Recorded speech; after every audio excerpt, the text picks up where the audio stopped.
మీరు రెచ్చగొట్టే మాటలు మాట్లాడొద్దు, బూతులు మాట్లాడొద్దు. బూతులు మాట్లాడితే దానికి మీకు అర్థమయ్యే భాషలోనే సమాధానం చెప్తాను నేను, మీకు అర్థమయ్యే భాషలోనే. అందుకనే ఇంత గట్టిగా సమాధానం చెప్పింది.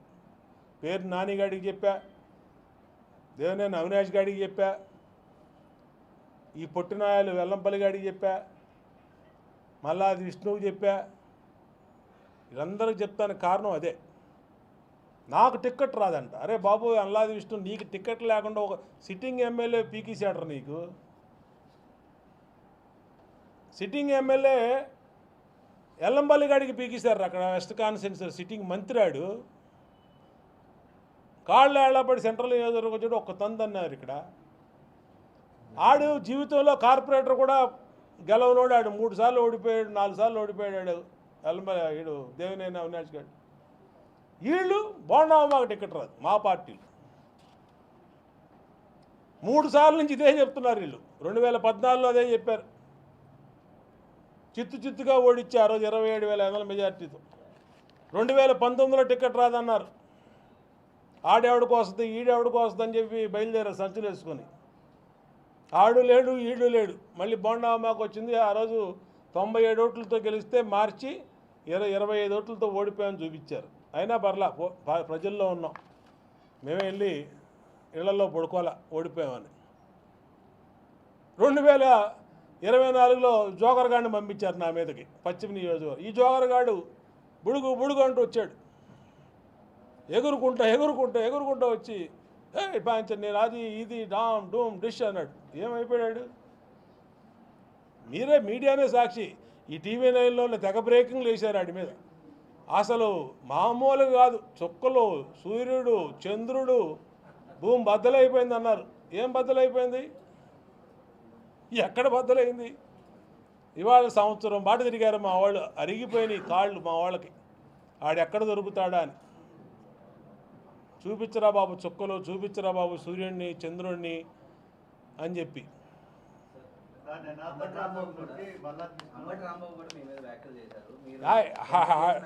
ఆడొక బఫూన్ గాడు.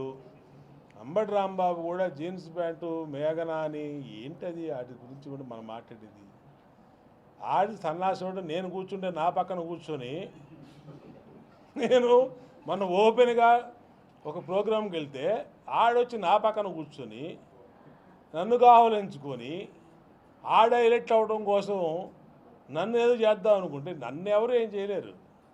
నేను ఉన్నట్టు సీక్రెట్గా ఇలాగా రూమ్లో మాట్లాడలా, ముసుగేసుకొని మాట్లాడలా, ఓపెన్గా మాట్లాడా.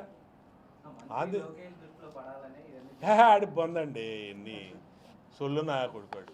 అది ఎందుకు నా పార్టీలో నా నాయకుడు దృష్టిలో నేను పడుతుంటే ఎప్పుడూ ఉంటా. 24 గంటలు 24/7 365 days ఉంటా నేను. మల్లాది విష్ణు గారు నేను మాచవరం దగ్గర మేము పెట్టుకొని ప్రోగ్రాం ధర్నాచౌర్లో పెట్టాము. అక్కడ కూడా బోండమ్మ రౌడీని పంపించారు. ఖచ్చితంగా తన్నేవాళ్ళు అక్కడ పెట్టుంటే డౌటే లేదు. మళ్ళీ దీంట్లో మొహమాటంలో సీక్రెట్ ఏం లేదమ్మా.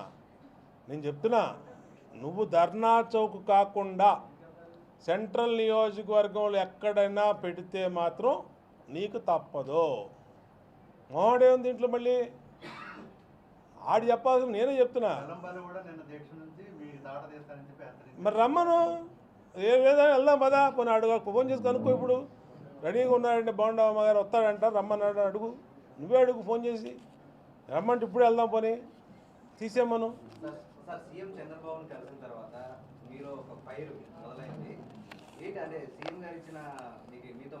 నేను అవన్నీ కాదమ్మా. నేను 100 మాట్లాడతా, 45 నిమిషాలు మాట్లాడా. 100 విషయాలు ఉంటాయి.